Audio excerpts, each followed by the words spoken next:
बुद्धि की परीक्षा।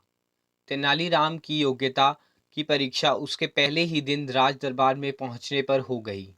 जिस वक्त वह राज दरबार में पहुंचा, उस वक्त महाराज कृष्णदेव राय अपने राज सिंहासन पर विराजमान थे।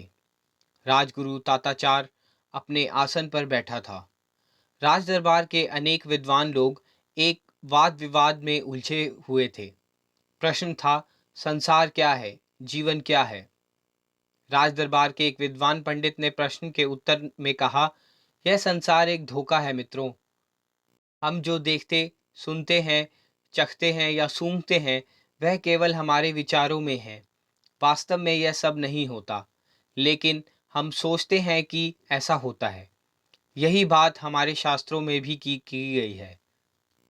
विद्वान पंडित के इस तर्क पर राज दरबार के सब लोग खामोश हो गए, क्योंकि वे सब सोचने लगे कि जो बात शास्त्रों में कही गई है वह झूठ कैसे हो सकती है। किंतु तेनालीराम शास्त्रों से अधिक अपनी बुद्धि पर विश्वास करता था। उसने अपना मौन तोड़ते हुए लोगों से कहा, मान्यवर बंधुओं एवं विद्वानों, यदि ऐसी बात है तो हम क्यों ना पंडित जी के विचार ही परख कर लें। क्या मतलब? एक विद्वान ने पूछा। मतलब यह है कि हमारे महाराज की ओर से दावत दी जा रही है, उसे हम लोग जी भरकर खाएंगे पिएंगे और अपनी आत्मा की संतुष्टि करेंगे।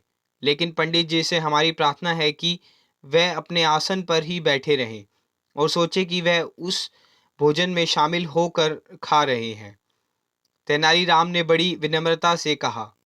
तेनालीराम की इस बात पर राज दरबार में उपस्थित सभी दरबारी जोर का ठहाका लगाकर हंस पड़े। उस समय विद्वान पंडित की सूरत देखने लायक थी। उसने अपनी हार स्वीकार कर ली। इस बात से राजा कृष्णदेव राय इतने प्रसन्न हुए कि उन्होंने स्वर्ण मुद्राओं से भरी थैली पुरस्कार स्वरूप तेनालीराम को भेंट कर दी। उन्होंने उसी समय तेनालीराम को राज्य का प्रधान विदूषक बना दिया।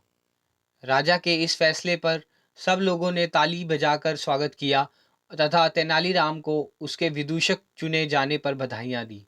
बधाई देने वालों में राजगुरु भी शामिल था।